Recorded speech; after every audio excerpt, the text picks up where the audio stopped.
Lord destroyed by Joshua as they entered the promised land.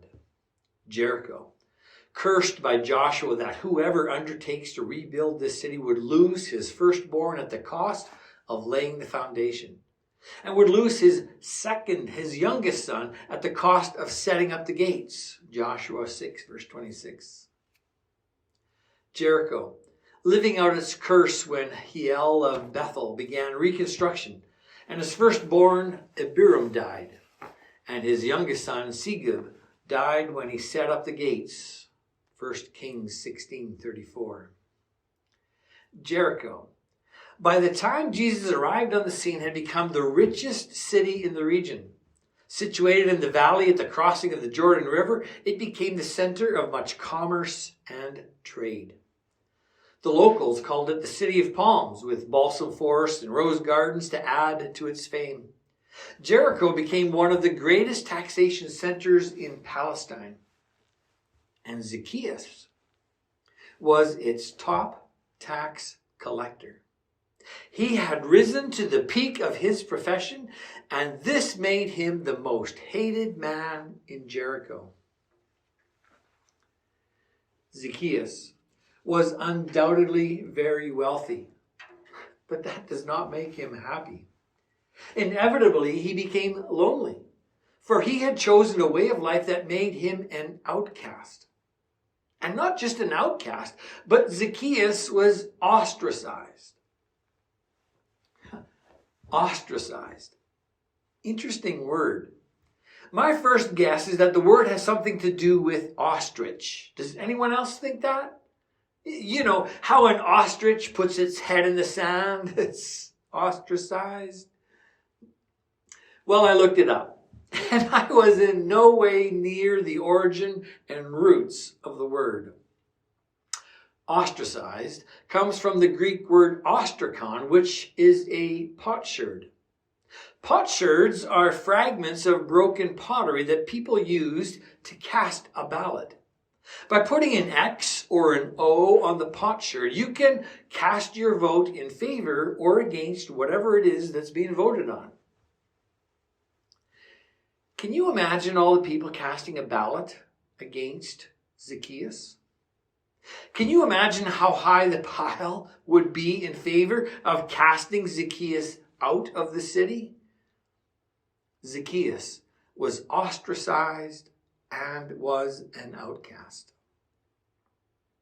Despised and hated by Jews and Romans alike, we can only assume the void in Zacchaeus' life.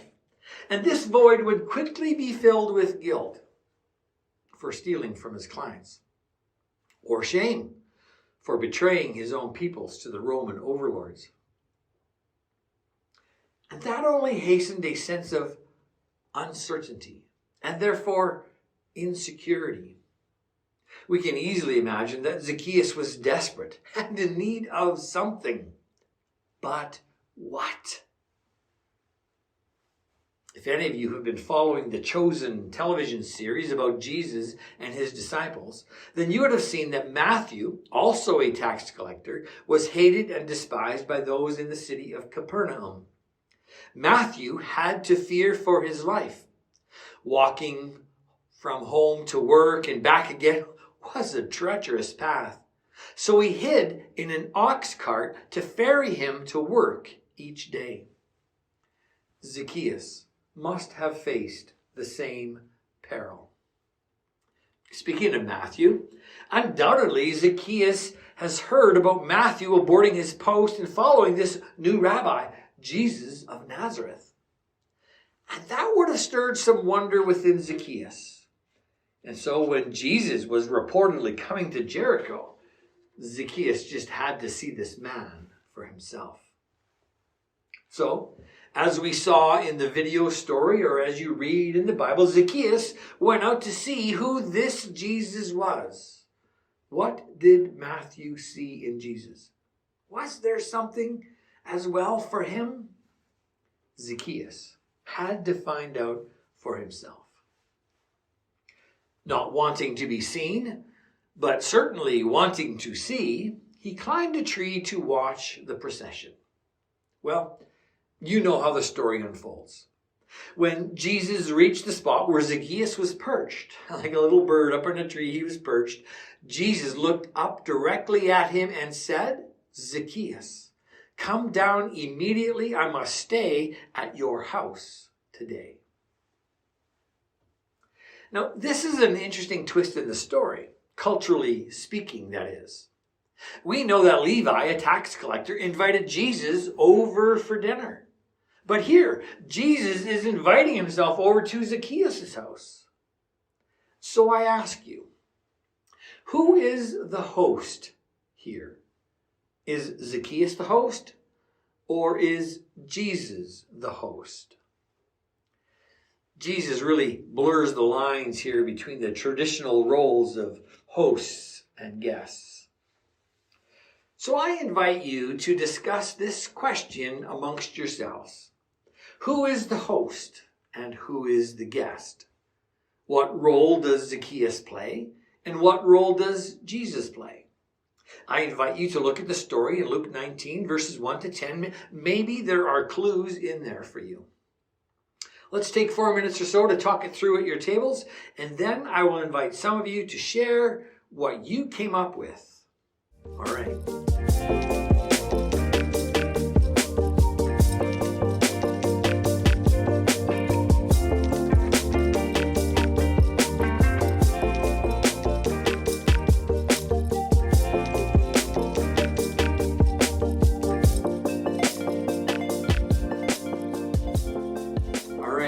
Gathering everybody back together, allow me to ask you the question. What did you come up with at your tables? How did you answer the question of who's the guest, who's the host? How did you answer it? Okay. Thank you. Thank you. I think that's bang on. I think that is both. As was mentioned by the first and the last, I think it is both host and guest. And what does this tell us about hospitality? Is it a two-sided coin? Hospitality is found in the hosting and in the receiving. Now, going back to the story, it is obvious that there is a shift in Zacchaeus. You might say that he is transformed. He had an encounter with the Lord, and he was changed by that exchange. Somewhere in the sitting down to a meal, Zacchaeus was transformed. And he moved from being ostracized to a position of belonging. Allow me to repeat that, because I think this is truly the key of what we see happening in this story. Zacchaeus moved from being ostracized to a position of belonging. Now, in the Social Justice Book of the Month, Cherished Belonging, written by Greg Boyle, the author provides a list of 10 things that he believes. And he writes this out near the beginning of his writing. And here, in the same order as he writes them out, are his 10 beliefs. Number 1, God is in the loving. God is inclusion. Demonizing is always untruth, and I wonder if demonizing is just another word for ostracizing. Number 4, we belong to each other. Number 5, separation is an illusion.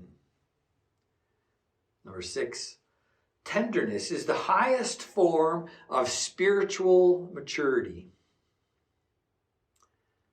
Number 7, a quote from George Saunders. Greg Boyle writes, kindness is the only non-delusional response to everything.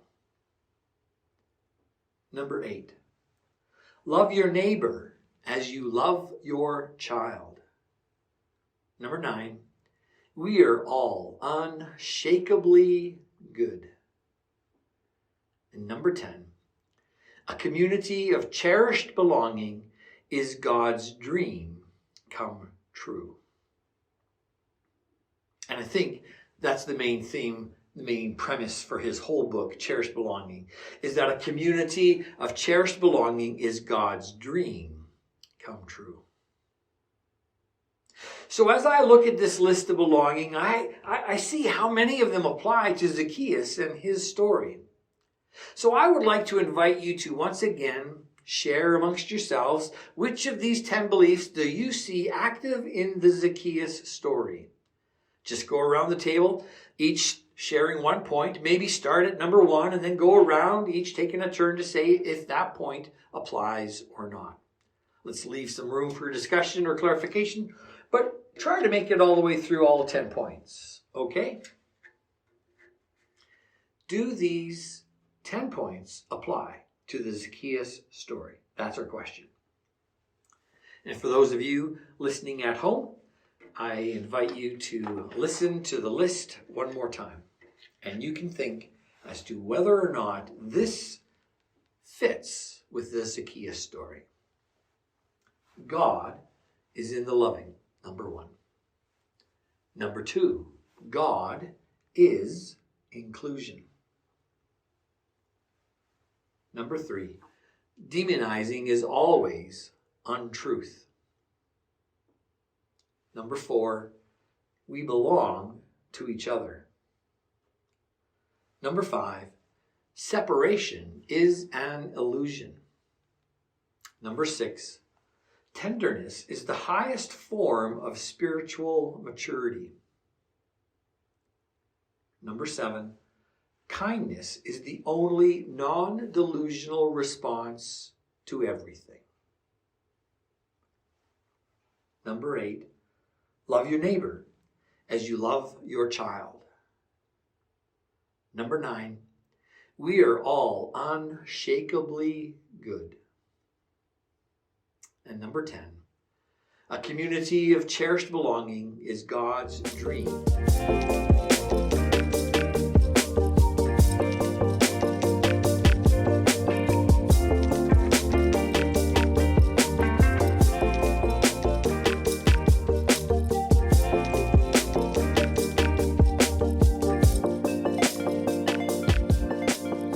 Thank you everyone for engaging with this exercise of applying these 10 points to the Zacchaeus story. I think there's really good learning as we look at Zacchaeus as a case study of these 10 points. So thank you for engaging. As Zacchaeus moves from being ostracized to a position of belonging, where is that the most clear in the story? In other words, where in the story is it very evident that Zacchaeus is acknowledged as belonging? And if you said that when Jesus said out loud in the house, "Today salvation has come to this house because this man too is a son of Abraham," you are correct. That is where belonging was stated, because suddenly he was named where he was once ostracized. Now to be named as a son of Abraham is a confirmation that he belongs to the Israelite tribe. Now, the phrase, a son of Abraham, hopefully you heard that phrase as spoken last week when we spoke about Abraham and hospitality. So Zacchaeus providing hospitality to the Lord Almighty, unbeknownst to him at the time. It's very similar to Abraham providing meals and hospitality for 3 complete strangers, not knowing that one of them was the Lord. And then Zacchaeus providing hospitality and generosity to others on account of an encounter with Jesus. May this be true of us as we glean from the story the impact that Jesus can have on our lives and the lives of all those around us. Now, I like to think of this as hospitality without borders. And I think we should get t-shirts made up with that phrase. Hospitality without borders. What do you think? Allow me to close with a meditation from Richard Wagamese's book entitled Embers. Richard Wagames is an Ojibwe Aboriginal here in Canada, and he wrote this as a dialogue between himself and an old woman. Richard saying, What's the hardest spiritual thing I am ever going to have to do? And the woman says, to see each person as a gift. Well, what kind of gift? The best kind, based on the way you receive them. I don't get it. I know, but you will. If you receive others as worthy, lovable, spiritual creations, perfect, just the way they are, you get to see the highest possible version of who you are. You get to be that. Experience that. And you become a gift to the world. Sounds hard. And the woman says, the longer you think that, the harder it gets. End quote. The funny thing is, she is right. The longer we think that it will be hard, the harder it becomes. So as Nike would say, just do it and become a gift to the world. Amen. Thank you for listening. We hope you enjoyed this recording. Just a reminder that you can find our website at rivercommunity.ca. There you can find our events calendar with information about upcoming messages and gatherings, or sign up for currents. Feel free to send us a message on Facebook. We'd love to hear from you. Our services start 10 o'clock Sunday mornings, and you are welcome to come early for coffee, tea, and bagels. Have a great week. Bye-bye.